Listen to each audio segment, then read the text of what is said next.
Praise the lord. Good morning. ప్రభువైన యేసుక్రీస్తు శుభనామంలో మీ అందరికీ వందనములు.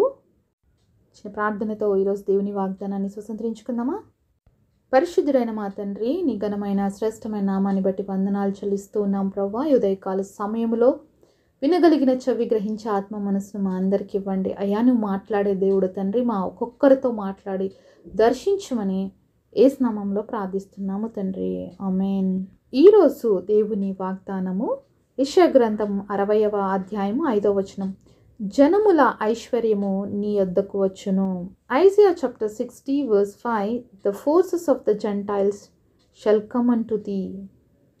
దేవుడు ఇచ్చినటువంటి అద్భుతమైన వాగ్దానం మనందరి జీవితంలో నెరవేర్చబడును కాక, ఆమేన్. ఈ వాగ్దానం చాలా అద్భుతంగా ఉంది కదండి. మరి జనముల ఐశ్వర్యం నీ యొద్దకు వచ్చును అని దేవుడు చెప్తున్నాడు.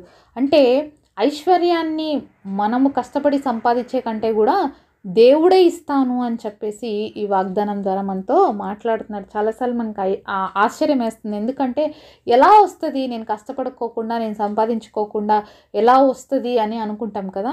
అయితే దానికి బెస్ట్ ఎగ్జాంపుల్ బైబిల్లోనే చూద్దాము. సో 2వ దినవృత్తాంతములు 20వ అధ్యాయము 25వ వచనం చూద్దాము. యెహోషాపాతును అతని జనులు వారి వస్తువులను దోచుకొనుటకు దగ్గరికి రాగా ఆ శవముల యొద్ద విస్తారమైన ధనమును ప్రశస్తమైన నగలను కనబడును. వారు తమకిష్టమైనంత మట్టుకు తీసుకొని తాము కొనిపోగలిగిన దానికంతకంటే ఎక్కువగా ఒలుచుకుని కొల్ల సొమ్ము అతి విస్తారమైనందున దాన్ని కూర్చుటకు 3 దినములు పట్టెను. ఇక్కడ రాజు అయినటువంటి యెహోషాపాతు దినముల్లో ఏం జరిగిందంటే, 3 రాజులు, మోయాబుల రాజు, అమ్మోనీయుల రాజు, మోయోనీయుల రాజులు, వీళ్ళందరూ ఏం చేసినారంటే యెహోషాపాతు మీదకి దండెత్తి వచ్చినారనమాట. ఆ సమయంలో రాజు అయినటువంటి యెహోషాపాతు అలాగే యూదా ప్రజలందరూ కూడా చాలా భయపడిపోయినారు. అయితే వాళ్ళు చేసిన పని ఏంటంటే దేవుడి సన్నిధిలోకి వెళ్ళి వాళ్ళందరూ ప్రార్థన చేశారు. అయితే దేవుడు వాళ్ళకి చెప్పిన అద్భుతమైనటువంటి విషయం ఏంటంటే, నేను మీతో ఉండి యుద్ధం చేస్తాను అని చెప్పాడు. 2వ దినవృత్తాంతాల గ్రంథం 20వ అధ్యాయము 15వ వచనంలో చూస్తే, యూదా వార్లారా, యెరూషలేము కాపురస్తులారా, యెహోషాపాతు రాజా, మీరందరూ ఆలకించడి. యెహోవా సెలవిచ్చినదేమనగా, ఈ గొప్ప సైన్యమునకు మీరు భయపడకుడి, జడియకుడి. యుద్ధం మీరు కాదు, దేవుడే జరిగించును. ఎంత అద్భుతమైన మాటని దేవుడు వాళ్ళకి ఇచ్చాడు కదండి.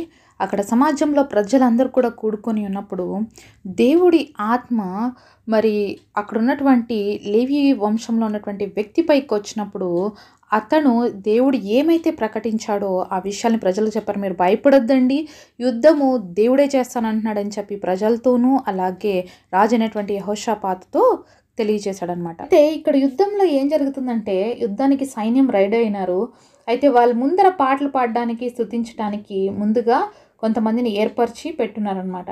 అయితే ఇదే అధ్యాయంలో 22వ వచనంలో చూస్తే, వారు పాడుటకును స్తుతించుటకు మొదలు పెట్టగా యెహోవా యూదా వారి మీదకి వచ్చిన అమ్మోనీయుల మీదను, మోయాబుల మీదను, షేరు మాన్యవాసుల మీదను మాట్లుగాండని పెట్టను కనుక వారు హతులైరి.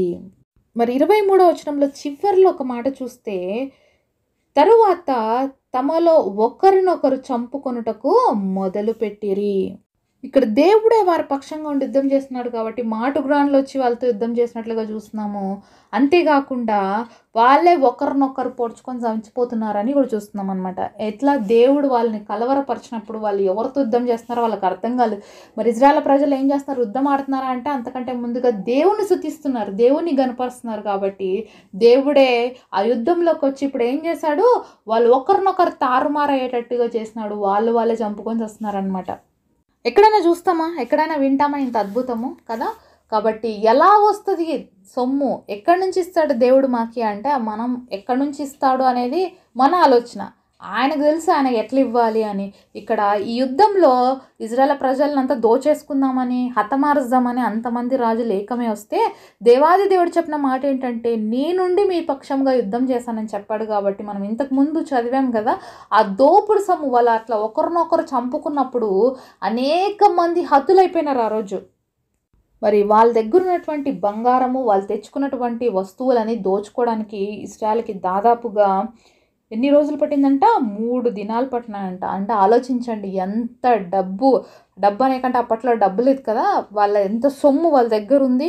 వాళ్ళ దగ్గర ఉన్నటువంటి బంగారు కావచ్చు, వెండి కావచ్చు, ఇత్తడి కావచ్చు, వాళ్ళ దగ్గర ఉన్న పడిపోయినవన్నీ వాళ్ళ శవాల దగ్గర పడిన సొమ్మంతా దోచుకోవడానికి ఇజ్రాయెల్‌కి 3 రోజులు పట్టిందంట.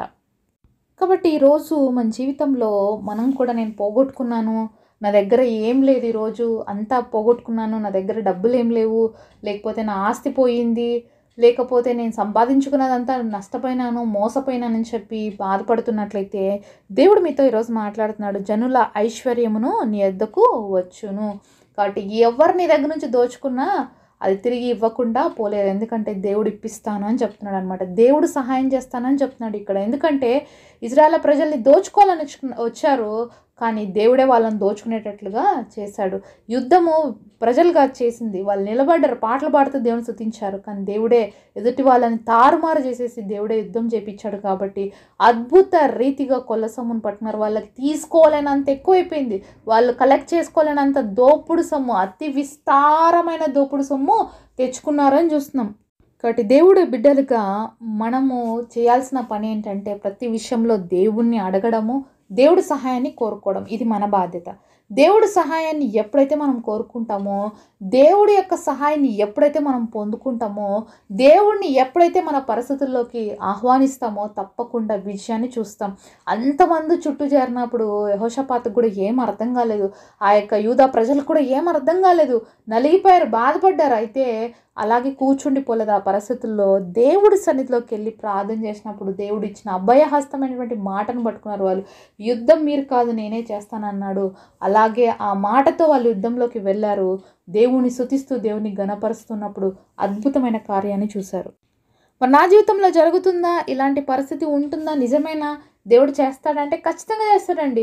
ఇక్కడ వాళ్ళు కంప్లీట్గా దేవుడి పైన ఆధారపడినారు కాబట్టి అద్భుతం చూశారు. మనం చాలాసార్లు మన జ్ఞానం పైన, మన బుద్ధి పైన, మన శక్తి పైన ఆధారపడతాం కాబట్టే దేవుడి కార్యాలు మనం చూడలేకపోతున్నాం.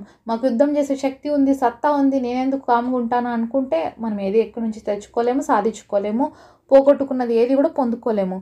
మరి అన్యుల ఐశ్వర్యం అంతటిని దేవుడు నీకు ఇస్తాను అన్నాడంటే ఇదే బెస్ట్ ఎగ్జాంపుల్ అనమాట. వాళ్ళు ఖాళీగా మౌనంగా ఉన్నారంటే, యుద్ధం చేయకోకుండా నిలబడినారంటే వాళ్ళు దేవుని స్తుతిస్తున్నారు కాబట్టి, వాళ్ళు దేవుడిని ఘనపరుస్తున్నారు కాబట్టి ఇప్పుడు యుద్ధం ఎవరు చేశారు? దేవుడు చేశారు. యుద్ధం ఎప్పుడైతే దేవుడు చేయడం ఆరంభించారో వాళ్ళుగా తారుమారు అయిపోయినారు, వాళ్ళని చంపుకున్నారు.